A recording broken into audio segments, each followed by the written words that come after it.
Hi, I'm Dr. Lisa Olson from the Smart Weight Loss Coaching Podcast. I've been working with Julia for almost 100 episodes now, and she has really helped me grow my podcast from basically just my parents, my husband and kids, and my sister as listeners to over 17,000 downloads. I mean, the amount that she expanded my audience went way beyond my expectations. She really blew my mind. I have quadrupled the number of downloads over the past 12 months. Julia has been so much more than just my podcast teacher. She has been like a partner to me, really taking an interest in my program and helping me more than I ever could have asked for. I highly recommend Julia. How amazing is that? I am so grateful that Dr. Lisa shared her experience. And if her story resonated with you and you're thinking, wait, I want results like that too, that is exactly what we're doing inside the Podcast Growth Collective.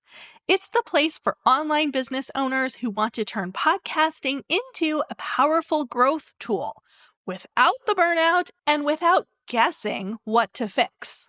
If you're ready to stop spinning your wheels and finally start seeing results from your podcast, I would love to support you. Head to thepodcastteacher.com/collective to learn more and to join us.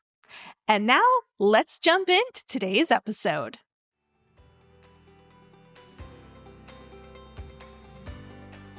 Welcome to Podcasting for Introverts. I'm Julia Levine, aka the Podcast Teacher. I'm a fellow introvert, entrepreneur, and educator. If you want to start a podcast and expand your reach without social media, this is the show for you. Let's get started. Hey, and welcome back. Today, I am here with another round of podcasting FAQs.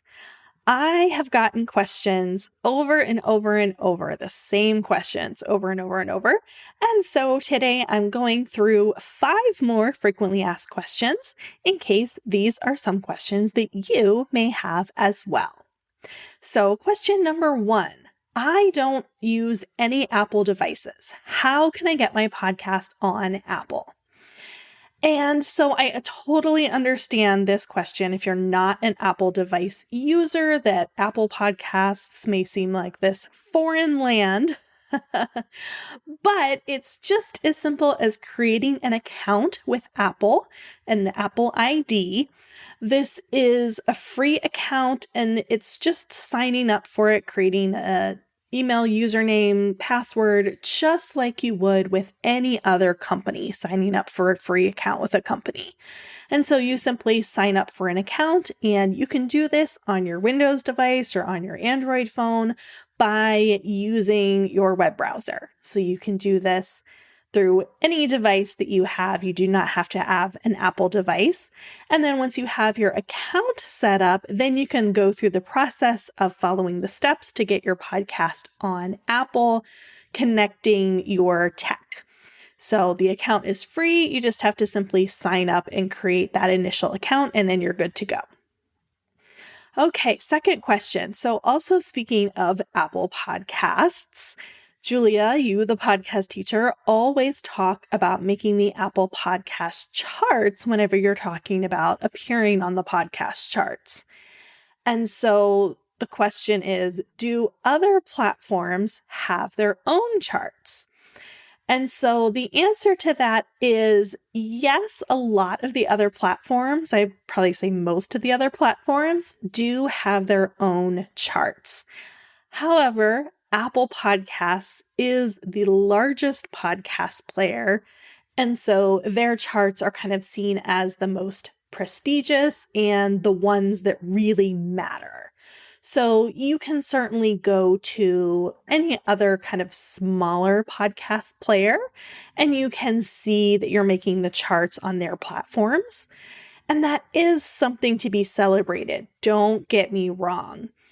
However, you're dealing with a small portion of listenership. And so when we're talking about Apple Podcasts, and we know that 60 to 70% of podcast listeners listen through their Apple Podcasts app, then the Apple Podcast charts are the place to be. So that's why when you hear me or anyone else talking about making the charts, it's always about the Apple Podcast charts. And if you'd like more information on the Apple Podcast charts and some strategies to make the charts, I'll refer you back to episode number 6 of this podcast, which is where I debrief my podcast launch and how I made the charts, replicating a process that I have used with students and one-on-one clients as well. All right, third question. What equipment do I need to start my podcast, and how much is this gonna cost me? Well, you really only need a microphone and some headphones. So for a professional microphone, that's probably going to run you somewhere around $70 US, at least for the microphone that I recommend. And then you'll need a pair of headphones to use during your editing process if you're going to be doing that yourself. You don't need anything fancy for these headphones. You can use kind of just a simple $10 pair of earbuds, and that is totally fine. Of course, you can spend a little bit more and get a nicer pair of headphones, which can be beneficial in some circumstances, but you certainly don't have to. So for less than $100, you have all the equipment that you need to get started with your podcast. And if you'd like more information on podcasting equipment for beginners, I will refer you to episode number 7 of this podcast, which is all about equipment for beginners. All right, question number 4. What if my podcast's purpose is to entertain and not inform?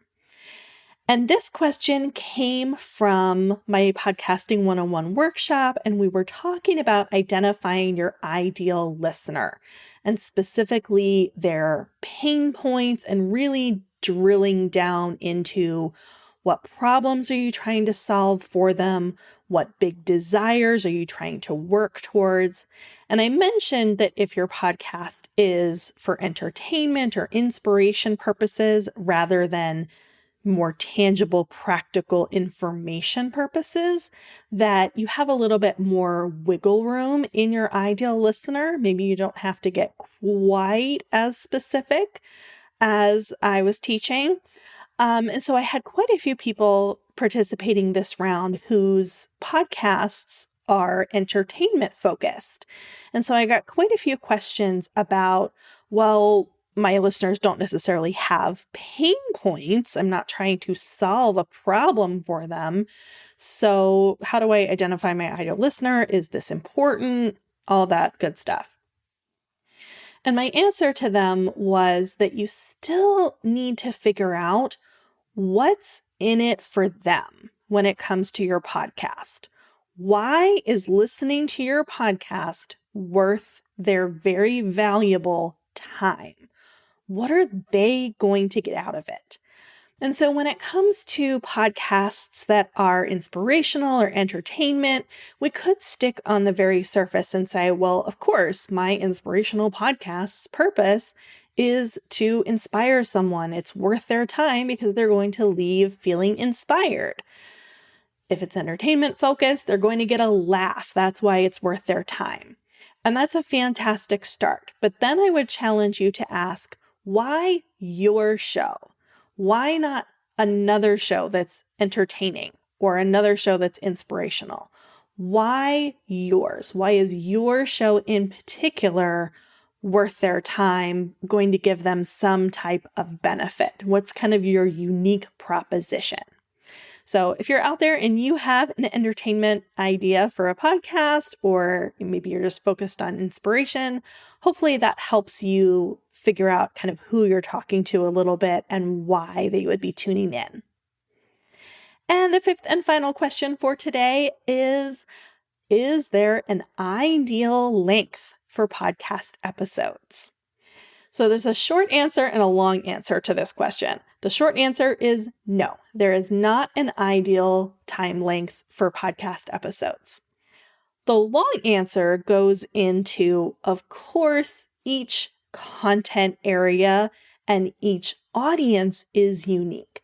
So you need to figure out what is best for your audience and their needs and what makes sense for your content. Obviously, if you were doing an interview podcast, if you're looking to get into an in-depth conversation, that's probably not going to be accomplished in 5 to 10-minute episodes. But if you're trying to give bite-sized pieces of information, that absolutely can be accomplished in 5 to 10-minute episodes.